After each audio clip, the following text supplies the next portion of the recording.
Stop. Just kill yourself. What?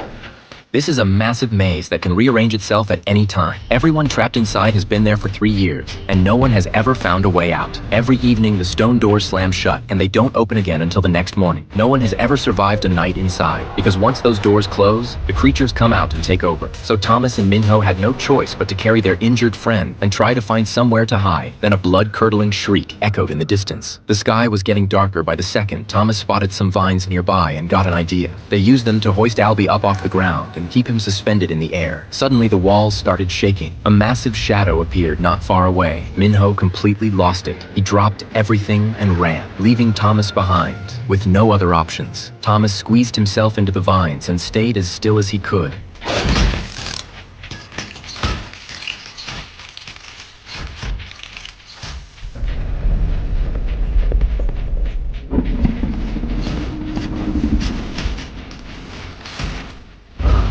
After what felt like forever, the creature finally moved on. He quickly made sure Albie was tied up tight so he wouldn't fall, but the moment he stepped back out, a glob of disgusting slime dropped right onto his shoulder.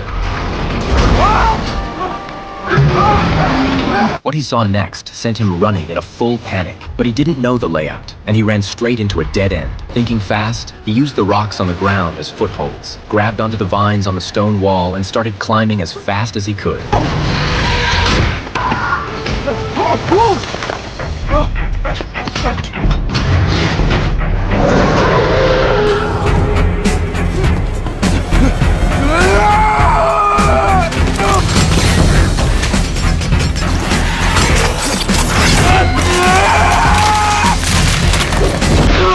Thomas used the vines to trap the creature just long enough, and Minho, who heard the commotion, came back. Using his knowledge of the maze, he led Thomas through the corridors. His plan was to use the closing stone walls to shake the creature off their trail. Minho made it through just in time, but Thomas suddenly stopped. What are you waiting for? Get out of there! Come on!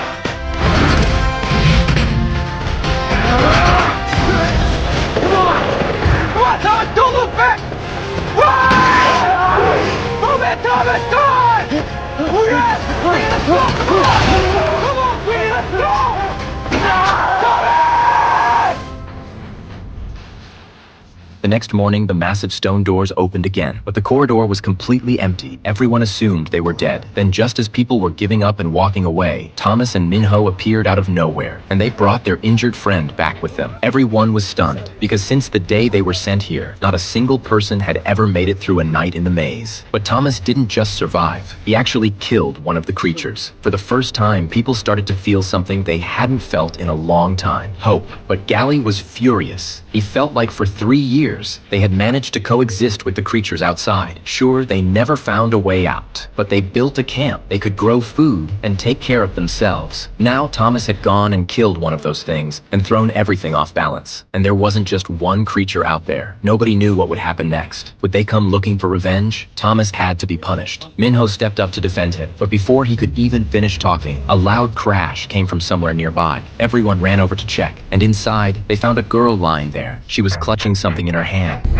She's the last one ever. Because that's how everyone here had arrived. Dropped in the same way, and every single person who came through lost all their memories, left with nothing but fear and confusion as they tried to figure out where they were. But the transport had always opened once a month. Thomas had only been there for 3 days when it opened again. While everyone was still trying to process what was happening, the girl suddenly opened her eyes and called out Thomas's name, then passed out again. It was pretty clear. Whatever was going on had something to do with Thomas. After that, Thomas went back into the maze with a group. They found the remains of the creature they had killed, and pulled out a strange mechanical piece from its body. The number 7 was printed clearly on it. Nobody knew what it meant. Back at camp, Minho brought Thomas straight to one of the wooden huts. He pulled back a tarp on the table and revealed a detailed miniature map of the entire maze. Minho and the others had spent 3 full years running every corner of that maze to build it. They never found a way out. But Minho noticed the maze had 8 sections around the outside, each one holding a creature. Every night when the maze started shifting, one of those sections would open, releasing its creature to sweep through through the corridors. The night they ran into trouble. Section 7 had been the one that opened, and the device they pulled off the creature might just be the key to opening that door again. Meanwhile, the girl woke up. She refused to let anyone near her. She would only talk to Thomas. Her name was Teresa. She handed Thomas the only two things she had brought with her. 2 small vials of medicine. Neither of them knew what they were for, but Thomas suddenly thought of Albie, who had been suffering ever since the creature bit him. Maybe this was the cure. He went straight to Albie and injected him without hesitating. The next day, Thomas and Minho headed deep into the maze again, searching for a way out. With Minho leading the way, they reached Section 7 pretty quickly. Then the metal device they had taken off the creature started making a strange sound. They followed the direction of the noise into a part of the maze they had never been before. The sound kept getting louder and louder until they reached the very end of the path, and then